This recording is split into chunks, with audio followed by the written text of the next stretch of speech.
Hello বন্ধুরা, আজ আমি তোমাদের কাছে নতুন একটা রান্নার রেসিপি নিয়ে এসেছি।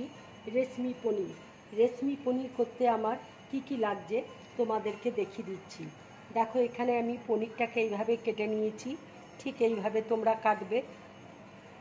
এখানে ধনে পাতা আছে, পেঁয়াজ কুচি আছে, ক্যাপসিকামকে দেখো এরকম লম্বা লম্বা করে কেটে নিয়েছি, টমেটোকে লম্বা লম্বা করে কেটে নিয়েছি।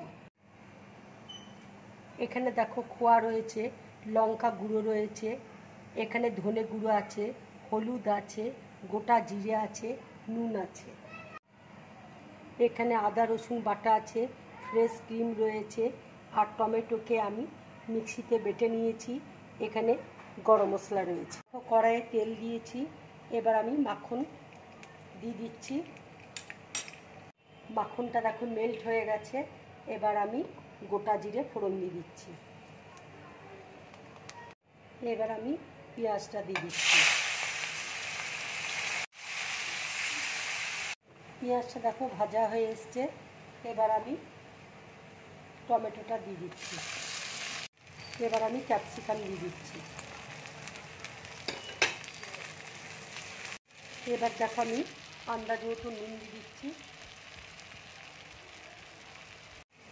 এবার দেখো অল্প করে হলুদ দিয়ে দিচ্ছি, ধনে গুঁড়ো দিয়ে দিচ্ছি, লঙ্কা গুঁড়ো দিয়ে দিচ্ছি,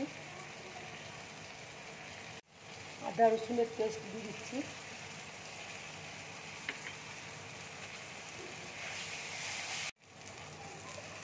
টমেটোটা দিয়ে দিচ্ছি, টমেটো পিউরিটা,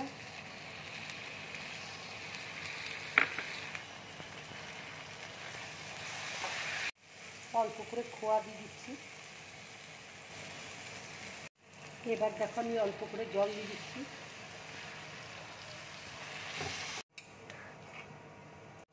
এবার আমি ফ্রেশ ক্রিম দিয়ে দিচ্ছি। এবার আমি গরম মশলা একটু দিয়ে দিচ্ছি।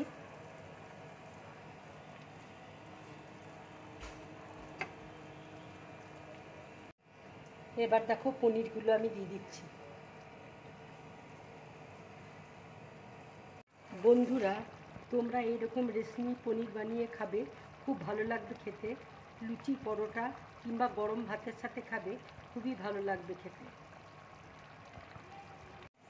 এবার দেখো আমি ধনে পাতা উপর দিয়ে দিচ্ছি। রান্নাটা আমার হয়ে গেছে। এবার আমি গ্যাসটা অফ করে দিচ্ছি। বন্ধুরা, যদি আমার এই রান্নার রেসিপিটা তোমাদের ভালো লাগে, তাহলে লাইক করবে, শেয়ার করবে, আর ড্রিম ব্লগ চ্যানেলটাকে সাবস্ক্রাইব করবে। নমস্কার।